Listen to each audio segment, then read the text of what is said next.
Hi అండి, నమస్తే. నేను మీ అనిల్ కుమార్ను. బాగున్నారా? దేవుని నామమున మీ అందరికీ శుభాభివందనాలు తెలియజేసుకుంటున్నాను.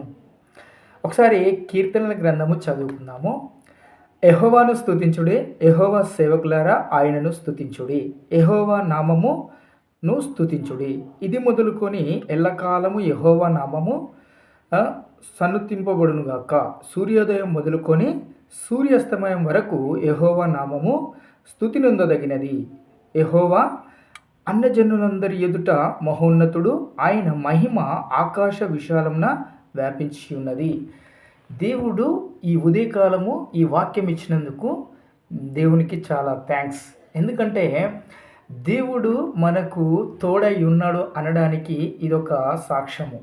మనము మనిషి ఒక 60 సంవత్సరాలు, ఒక 70 సంవత్సరాలు, 100 సంవత్సరాలు మాత్రమే బతుకుతాడు. ఈ బ్రతుకులో మనం ఎలాగైనా చనిపోవాల్సిందే. ఈరోజు బ్రతికున్నటువంటి మనిషి రేపు ఉంటాడన్న గ్యారంటీ లేదు ఈరోజు ఉన్నటువంటి జనరేషన్లో. కాబట్టి ప్రతి ఒక్కరు కూడా దేవుని నామమును స్తుతించాలి. దేవుని నామమును మనం ఎప్పుడైతే ఆయన నామమును కనుక మనము ఆచరించినట్లయితే దేవుని యొక్క రాజ్యంలో మనం ఉండడానికి ఒక చిన్న అవకాశం ఉంటుంది. ఎందుకంటే మనిషి దేని వలన బతుకుతున్నాడు?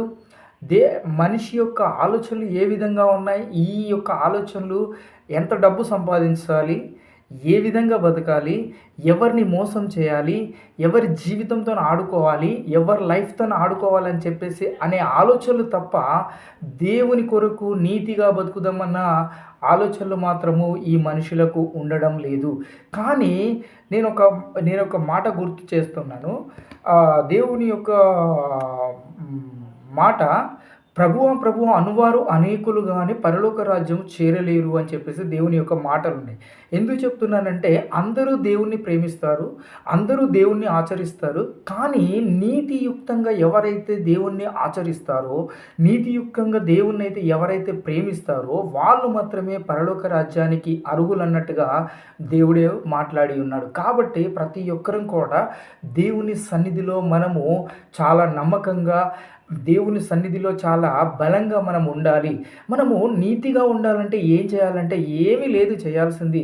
మనము ఒకరిని ముంచకుండా, ఒకరి జీవితంతోని ఆడుకోకుండా, ఒకరి లైఫ్‌తోని మనం ఆడుకోకుండా చాలా మనిషి ప్రశాంతంగా మనం చేస్తున్నటువంటి పనిలో మాత్రమే మన కష్టాన్ని మనం ఆలోచించుకొని ఆ కష్టాన్ని మాత్రమే మనం తినాలి తప్ప ఒక్కరి జీవితంలో వాళ్ళ జీవితంతోనే ఆడుకొని వాళ్ళ లైఫ్‌తోని మనము వాళ్ళ దగ్గర నుంచి మనం ఆశించి ఏది కూడా తినకూడదు. ఇంకొక మాట నేను చివరిగా ఏం చెప్తానంటే ఎవరిని కూడా ప్రేమించకండి. ఈరోజు ప్రేమలు అంతా ట్రాష్, ట్రాష్, ట్రాష్. ఎవరిని కూడా ప్రేమించకండి. ఎవరిని ప్రేమించాలి అంటే ఒక దేవుణ్ణి మాత్రమే ప్రేమించాలి. ఒక దేవుని యొక్క మాటలు మాత్రమే వినాలి. ఏదున్నది మన చేతిలో అంటే రెండంచెల ఖడ్గము, వాడి అయినటువంటి ఖడ్గం ఒక బైబుల్ ఉంది. ఆ బైబుల్‌ను పట్టుకొని మనము జాగ్రత్తగా మన పని మనం చేసుకుంటూ, ఆ వాక్యం చదువుకుంటూ, మనం ప్రేయర్ చేసుకుంటూ మన జీవితాన్ని గనుక సాగించినట్లయితే నిజంగా మనకు పరలోక రాజ్యం తప్పకుండా ఉంటది. ఒక మనిషిని అందుకే అంటాడు, దేవుడు ఏమంటాడు? మానవుని నమ్ముట కంటే యెహోవాను నమ్ముట ఎంతో శ్రేష్టం. మానవుని నమ్మితే ఏం చేస్తాడు? వాడు ఎలా ఉంటాడు? మానవుని నమ్మితే వాడు తిప్పుతూ ఉంటాడు. ఎలా? మార్చేస్తూ ఉంటాడు. గంటకు ఒక గుణం అంటారు చూసారా?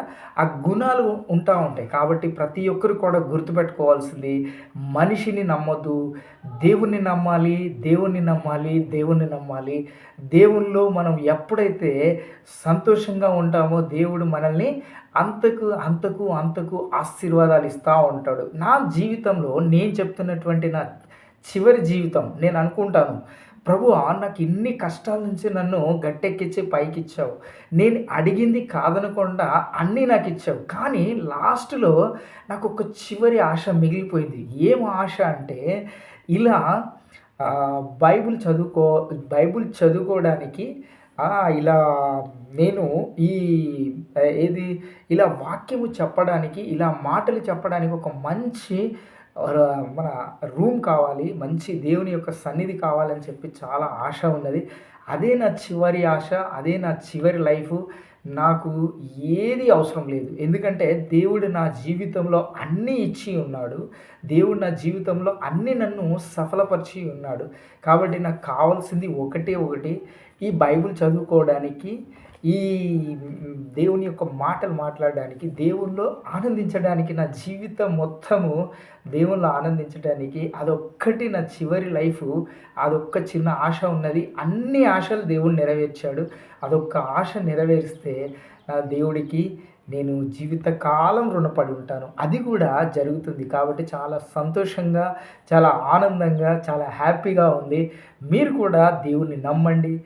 మీరు కూడా దేవునిలో ఆనందించండి. మీరు కూడా దేవుణ్ణి పట్టుకోండి. ప్రతి ఒక్కరికి చెప్తున్నాను, యవ్వన బిడ్డలు ప్రతి ఒక్కరికి, యవ్వనంగా ఉన్న ప్రతి ఒక్కరు కూడా మీరు సోలిపోకూడదు. ఒకరు నిందించారు, ఒకరు ఇబ్బంది పట్టారు, ఒకరు మనల్ని గేలి చేస్తున్నారు, ఒకరు మనల్ని చిన్న చులకనగా చూస్తున్నారు అంటే మీరు అస్సలు లొంగిపోకూడదు, మీరు సోలిపోకూడదు, మీరు పడిపోకూడదు. ఎందుకు అంటే దేవుని యొక్క మాటలు మీరు నమ్మండి, దేవునిలో మీరు ఆనందించండి, దేవునితో మీరు ముందుకు నడవాలని చెప్పేసి మరొక మంచి వీడియోతో మీ ముందుకు వస్తాను. Okay, thank you.